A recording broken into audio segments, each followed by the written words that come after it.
여러분 안녕하세요. 롱장입니다. 오늘은 부동산 시장에 지금 나타나고 있는 커다란 문제점에 대해서 한번 다뤄보고 싶은데요. 요게 24년도 부동산 시장에 이제 티가 날 겁니다. 원래 이제 아래에서 부글부글 끓고 있는데 신경을 써야 될 분들이 신경을 안 쓰고 있는데요. 이거는 뭐 정치적인 내용이랑 엮여 있기 때문에 또 감정의 영역도 건드리기 때문에 잘 안 다뤘습니다. 얘기를 했었는데 의견이 많이 나뉘더라고요. 네. 이 시점에서는 이제 한 번 더 강조를 드리고 싶어요. 이것 때문에 부동산이 많이 오를 겁니다. 그런데 신경을 안 써요. 이게 문제가 나타날 때까지 가만히 있다가 뒤늦게 수습을 하려고 하니까 계속 그렇게 하니까 부동산이 오를 때 조금 오르는 게 아니라 많이 오르고 내려갈 때보다 올라갈 때 더 많이 올라가는 이유가 이런 거거든요. 요거 한번 짚어보도록 하겠습니다. 그리고 이제 정규강의 17기 접수 기간이 얼마 안 남았습니다. 요게 내일 모레 요번 주 목요일까지 접수가 가능하시거든요. 그래서 자세한 내용은 아래 링크에서 확인 부탁드리겠습니다.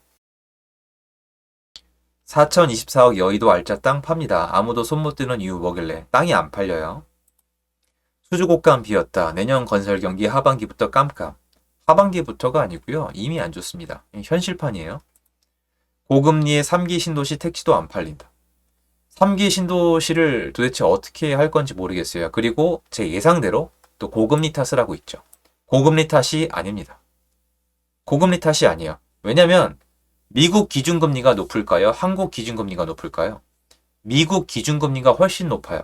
그럼 미국은 지금 집을 짓느냐? 지어요. 왜? 팔리니까. 한국은 지금 왜 안 지을까요? 고금리 때문에? 한국의 모든 걸 고금리 탓을 하고 예전엔 코로나 탓을 하고 이게 맞아요? 실제로 건설사한테 물어봐야 되잖아요.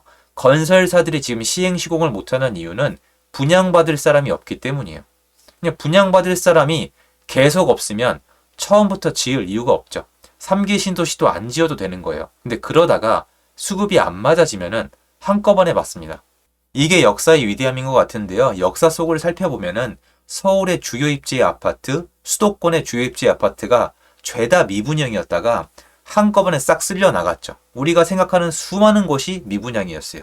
위례 미분양, 광교 미분양, 마곡 미분양, 싹 다 미분양. 그런데 지금은 꽉꽉 차서 가격이 마구 올라갔죠. 주인을 늦게 찾는 것 뿐이에요. 왜냐면 주거지는 뭔가 물건처럼 바로 사는 게 아니라 사람이 계약이 되어 있거나 성장해야 하거나 결혼이나 출산을 하고 나면은 옮겨가는데요. 그 타이밍에 내가 원하는 상품이 있어야 돼요. 그래서 미리미리 공급을 해놓는 게 맞습니다. 늦게 공급을 하면은 이게 올라갈 때 조금 올라가는 게 아니라 많이 올라갑니다. 그래서 한국 부동산이 올라갈 때는 많이, 꺾일 때는 그거보단 조금, 또 다시 많이, 또 조금 이렇게 부동산 불패가 만들어져 온 거예요. 저는 대단히 흥미로운 게 이겁니다. 지금 정부나 국민들의 정서가 예전과 바뀐 게 하나도 없거든요. 토건 세력이다. 부동산으로 돈 벌면 안 된다. 집은 충분하다. 인구가 줄어든다. 가계부채가 심각하다. 그런데 이 다음번에는 부동산이 조금 오르기를 원하시는 분들이 계신데 그렇게 되지 않습니다. 다음번에 부동산에는 심각한 문제가 나타날 거고요. 이미 문제가 나타나고 있습니다. 심각한 문제는 이거예요. 제가 전세가 반등 타이밍을 맞췄다는 거예요. 이게 왜 심각한 문제냐? 전세는 매매랑 달라요. 전세는 말 그대로 실수요예요. 집이 필요한 사람만 계약을 한단 말이에요. 전세는 2개 이상 계약하지도 않아요. 제가 예상한 대로 수급이 안 맞았다는 건데 많은 분들이 전혀 이 부분을 언급을 안 했어요. 언급하신 분들 꽤 많았거든요. 그런데 얘기 안 하는 게 나았죠. 왜냐면 시장 분위기가 안 좋았으니까. 그럼 그 수급이 한번 안 맞기 시작하면은 나중에 매매까지 연결되는 게 역사인데요. 지금 보시면은 사람들이 이미 주택 수요가 있는데 공급이 제대로 안 되고 수요를 눌러서 시장이 버티는 모습이에요. 그럼 뒤로 가면 24, 25 갈수록 시장의 부담감은 심해질 거고 이게 최악의 시그널이에요. 집을 지을 수가 없어요. 그런데 국민들이 속고 있는 게 있어요. 지금 경기가 안 좋으니까 못 짓는다. 고금리니까 못 짓는다. 건설 경기가 안 좋으니까 못 짓는다. 전부 다 아닙니다. 건설사를 못 살게 굴고 집을 투자를 못하게 하니까 안 짓는 거예요. 투자자가 있으면 좋은 게 뭐냐면 실수요자가 나중에 집이 필요할 때 그때 사거든요. 근데 이거에 맞춰서 공급을 할 수가 없어요. 왜냐면 공기가 길어요. 아파트 이제 4년 걸려요. 근데 아파트를 제일 좋아하잖아요. 투자자가 있으면은 일단 지으면은 주인을 찾으면서 주택 공급이 됩니다. 물론 투자자가 좋은 역할만 하진 않죠. 여러 가지 사회적 비용을 만들곤 하는데 그래도 공급을 촉진시키는 역할은 맞는데 지금은 어떻게 됐냐면 공급이 안 돼요. 공급의 최악의 시그널이 뭐냐면은 땅이 안 팔리는 거예요. 땅을 살 필요가 없거든요. 건설사는요, 시행사는 땅이 좋은 게 나오면은 미리 사둬요.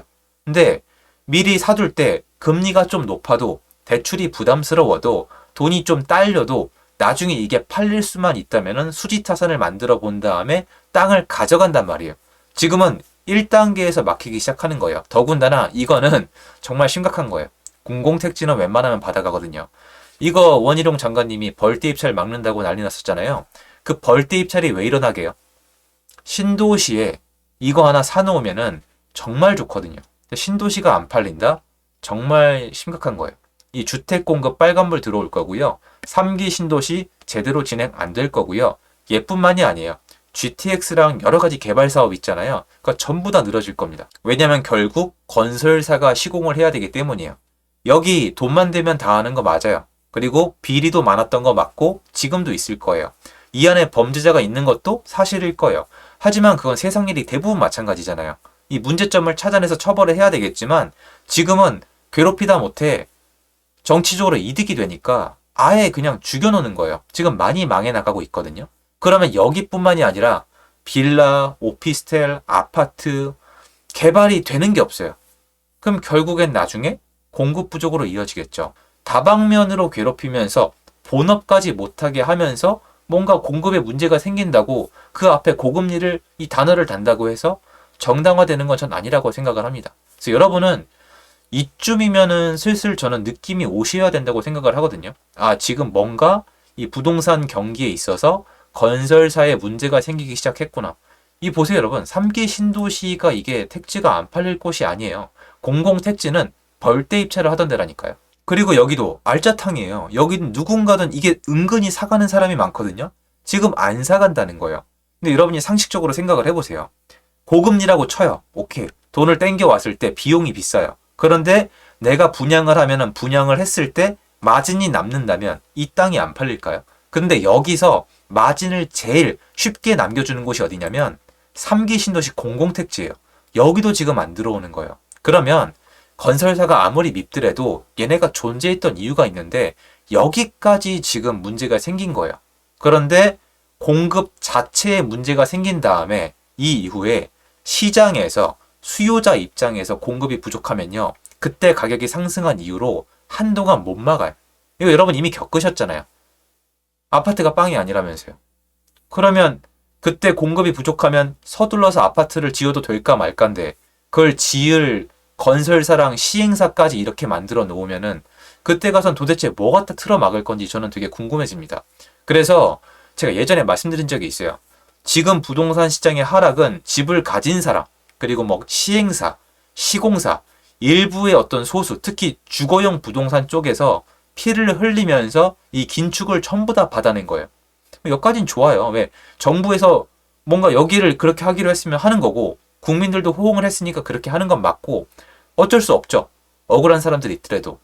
하지만 거꾸로 이렇게 됐을 때 나중에 부작용은 없을까요? 당연히 부작용이 있죠. 공급이 안 될 거잖아요. 그러면 미리미리 뭔가를 좀 해놔야 되는데 이게 통하는 모습을 보인다고 해서 계속하면은 이게 주택 공급이나 건설사를 이렇게 압박한다고 하면은 몇 년 동안은 아무 문제가 없겠죠. 앞에 걸로 떼우면 되니까. 뭐든지 뭔가 문제가 생겼을 때 문제가 터질 때까지 시간이 있는 거잖아요. 2년이든 3년이든. 근데 그거를 아무도 관리 안 하고 전 계속 뒤로 가고 있는 것 같아요. 그러다 나온 게 이번에 박상호 후보자님이 비아파트 얘기를 하셨잖아요. 비아파트보다 사람들이 아파트 좋아하는 거 모르실 분이 아니거든요. 제 생각에. 근데 왜 비아파트 활성화 말씀을 하셨을까요? 아파트 활성화 늦었어요. 지금 공급이 제일 부족한 게 데이터 근거예요. 2026년도예요. 심각한 정도를 넘어서서 여러분이 한번 나중에 봐보세요. 서울, 경기, 인천을 합쳐서 공급이 아예 폭망이에요. 근데 지금 아파트 지으려면 이제 4년 걸리거든요. 늦었어요. 그럼 방법은 비아파트로 때우는 거예요. 이런 현실이기 때문에 아, 뭔가 공급에 큰 문제가 다가오고 있구나. 이거를 느껴야 되는데 아무도 그런 걸 얘기를 함부로 못해요. 욕을 먹으니까. 전 이 상황이 문제가 있다고 보고요. 이게 앞으로 24, 25, 26 시장에 제가 얘기 안 해도 일어날 겁니다. 수요자 입장에서 수급이 꼬이면 그 다음에 뭘 보냐면 내가 들어갈 공급이 있나를 보거든요. 그때 불안감을 느끼게 하면 안 되는데 점점 더 그 방향으로 가고 있습니다. 요거를 같이 앞으로 지켜보는 게 전 되게 중요한 시점이 되어버렸다고 생각합니다. 영상 도움되셨겠습니다. 감사합니다.